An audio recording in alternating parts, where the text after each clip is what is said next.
हम हैं बिहार के बाशिंदे, हम हैं बिहार के बाशिंदे, गा गा कर तुझे जगाएंगे। तेरी बस्ती में तेरे ही हाथों से पेड़ लगाएंगे। तेरी बस्ती में तेरे ही हाथों से पेड़ लगाएंगे।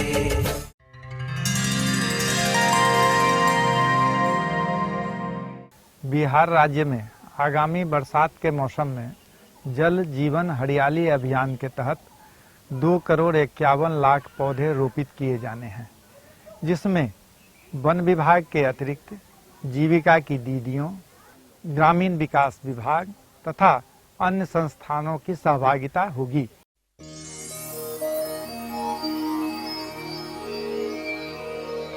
वृक्षारोपण के बाद वृक्षों का रखरखाव बहुत ही महत्वपूर्ण होता है। रखरखाव में वृक्षों में कोड़नी निकौनी, खाद प्रबंधन, इसके अतिरिक्त वृक्षों में सिंचाई, मल्चिंग और उसकी सुरक्षा, यह बहुत ही महत्वपूर्ण है, जिसकी चर्चा हम लोग आगे एक एक करके करेंगे। खरपतवार नियंत्रण, यह भी एक महत्वपूर्ण विधा है सफल वन रोपण के लिए। खरपतवार नियंत्रण में रोपण के 10 से 15 दिनों के बाद पहला वीडिंग होइंग, निराई गुराई होनी चाहिए, जिसमें पौधे के चारों ओर 1.5 फीट की त्रिज्या में, मतलब 3 फीट व्यास में खरपतवार को निकाल दिया जाता है और खुरपी से उसकी निकौनी कोड़नी की जाती है, जिससे कि जो है जल संचय भी होता है और जो है जो पोषक तत्व हैं जो खरपतवार ग्रहण कर लेते हैं वो पौधे को प्राप्त होता है। निराई गुराई की यह प्रक्रिया पुनः जो है सो 1 से 1.5 महीने बाद दोहराई जाती है और इसकी तीसरी निराई गुराई जो है सो पौधारोपण के 2.5 से 3 महीने बाद होती है।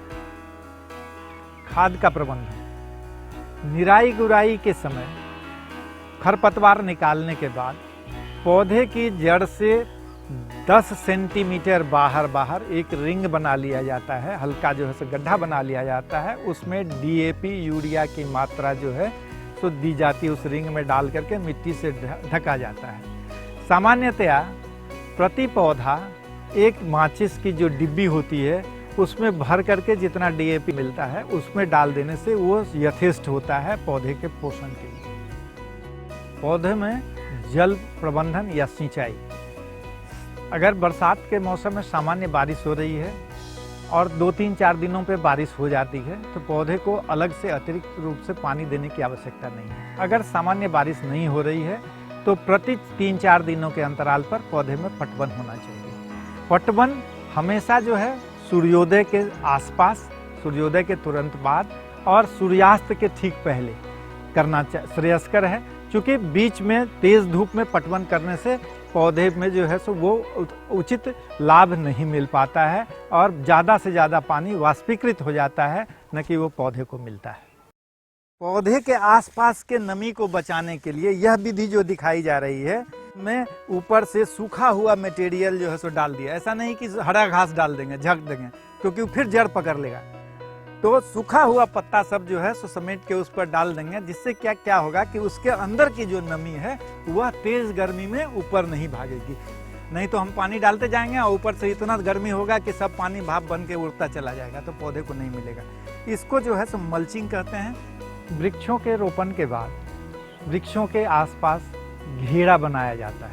वह घेरा स्थानीय उपलब्ध सामग्री की सहायता से बना सकते हैं, जिसमें बबूल, बेल इत्यादि का कांटा हो सकता है, या बांस की चचड़ी हो सकती है, या बांस का गैबियन हो सकता है। यह घेरे का आकार चाहे तो 3 खूंटे वाला हो सकता है, चाहे 4 खूंटे वाला हो सकता है।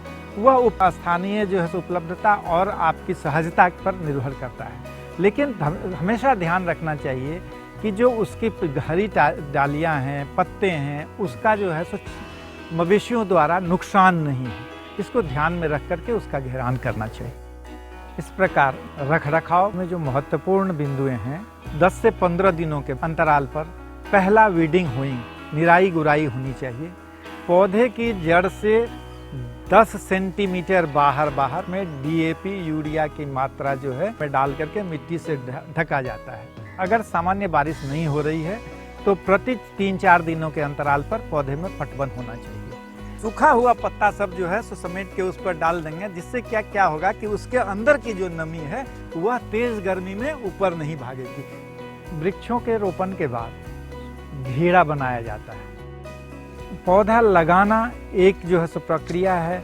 दूसरी प्रक्रिया, उससे महत्वपूर्ण प्रक्रिया है कि उन लगाए गए पौधों को, उन रोपित पौधों को आप अपने बच्चे की तरह उसका जो है सो रख रखाव कीजिए, उसको पालिए, पोसिए और उसको बड़ा कीजिए।